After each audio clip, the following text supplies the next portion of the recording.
Hey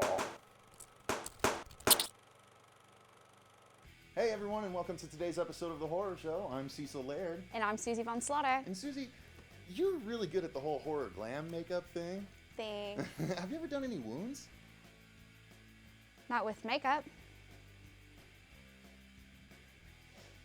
Right, let's show them this. Hey, it's me, Cory, and today I'm going to show you how to apply a simple silicone appliance. Now, where did you get that appliance? I actually made it. You made it, okay. Yes. And basically it's just sculpted out of clay and remove the clay and pour it in your silicone. The same silicone I'm going to be using to apply to the face is the same silicone I used to make the appliance. So basically we have our appliance, we have our two A and B silicone, mix that together, equal amounts, and you have about a 5 to 6 minute time before it sets up, and then you're done using it. We also have alcohol activated makeup. This comes in a palette. It's dry, and you activate it using 99% alcohol. Anything below that won't work very well. And the reason why I'm using the alcohol base is it only sticks to the silicone appliance. If you use grease makeup, it won't stick. So basically, we'll get started. First, we want to clean the area that we're going to be applying it. In this case, we're going to apply it to the cheek. And we'll just clean it off just using rubbing alcohol.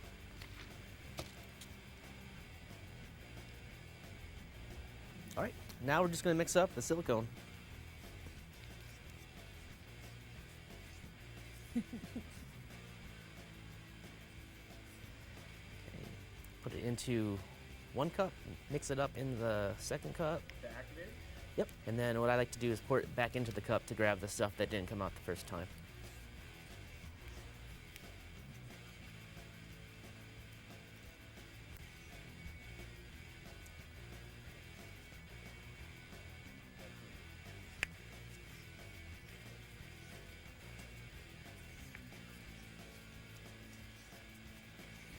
Let me get you a bib real quick.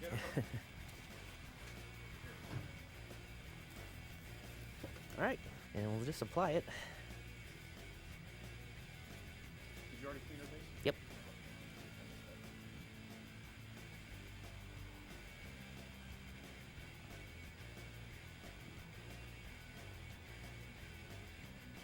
All right, and apply some to the back of the appliance. Make sure you get your edges.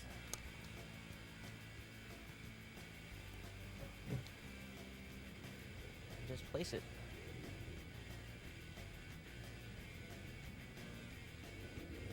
See how the silicone is actually a little translucent, so it blends into the skin real well. I usually tint my prosthetics with a light flesh color, and then I add flocking, which is basically bits of material ground up really fine. I use red and blue, and that kind of acts as your little blood vessels in your face, so it doesn't look like there's not one solid color. There's different colors inside if you look closely. And that's it, and then you just let it set up. Once it's done, it's done. There's no going back. You can always add more to it, but... And we're just going over the edges, just keep them down.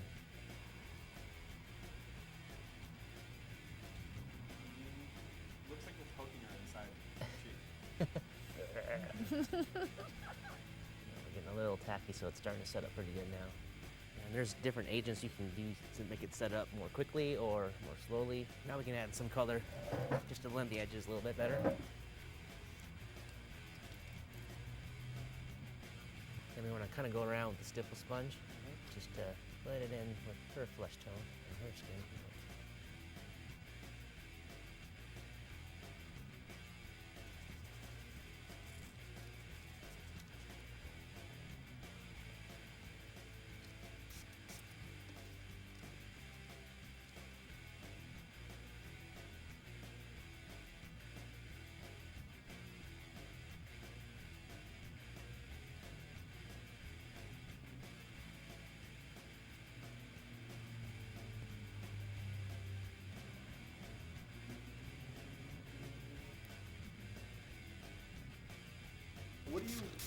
looking at while you're blending? Just the edges and where it meets up with the skin. You want to make that as smooth as possible. Is there anything you want to avoid when blending? You just got to make sure not to do too much, just a little bit at a time. The good thing about the alcohol makeup is it dries almost instantly, and it's sweat-proof. And you can just keep on doing that. You can make it longer, spread it out more. But just for time's sake, we'll just go ahead and add some blood now. And I use blood gel because it will actually stick to the appliance. Blood will just run right off of it. You can add blood down here later on, normal blood, but just not where it touches the silicone.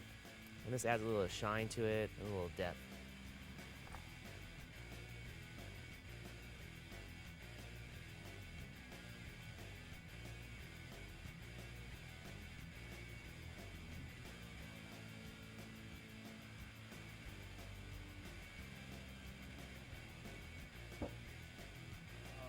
So it looks like you're like up in there. Oh. You want to leave like some lighter areas for some highlights so it doesn't look all bloody. Gives it more of a 3D effect. It kind of looks like to me that you're kind of aiming for the creases first. So that's maybe a general principle. Yeah, that's like more like a cut, and I actually darkened them up beforehand with a little bit of black to add a little depth to it. And you just kind of think the way the blood would flow, and that's what I do with my brush. I just kind of bring it down the way gravity would take any liquid. And I added red up here, more of a trauma type of thing, not necessarily to blend, because if you had a cut like that or a rip in your face, it just wouldn't be nice and clear.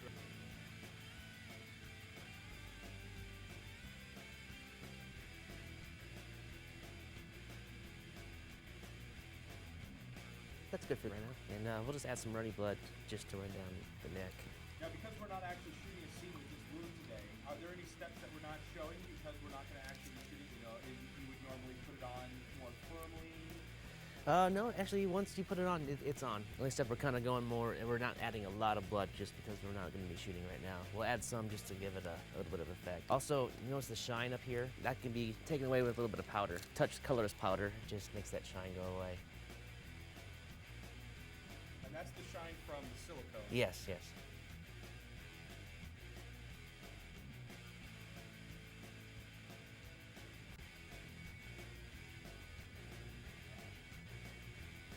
Adds so much. So now you're applying some of the same techniques we did for the blood. Kind of make it like a big whoosh came up of something, maybe a claw or something to that effect. You want to tilt your head. Just a little bit of that edible blood in there.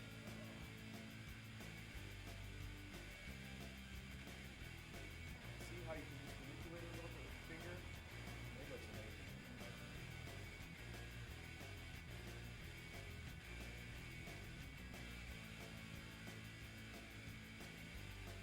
So now you're adding just a layer of the gel blood, yes? Yeah, yeah.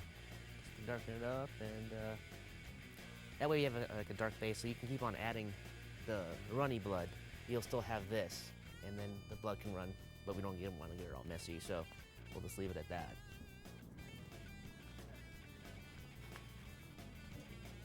Okay, that's about going to do it for today. Thanks for watching. I hope you learned something today about applying silicone appliances. All right, back to you.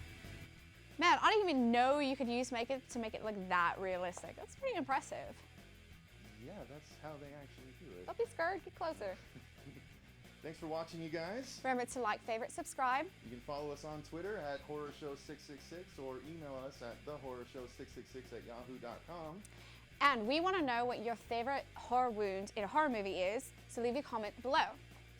Thanks again for watching, you guys, and remember, Stay scared.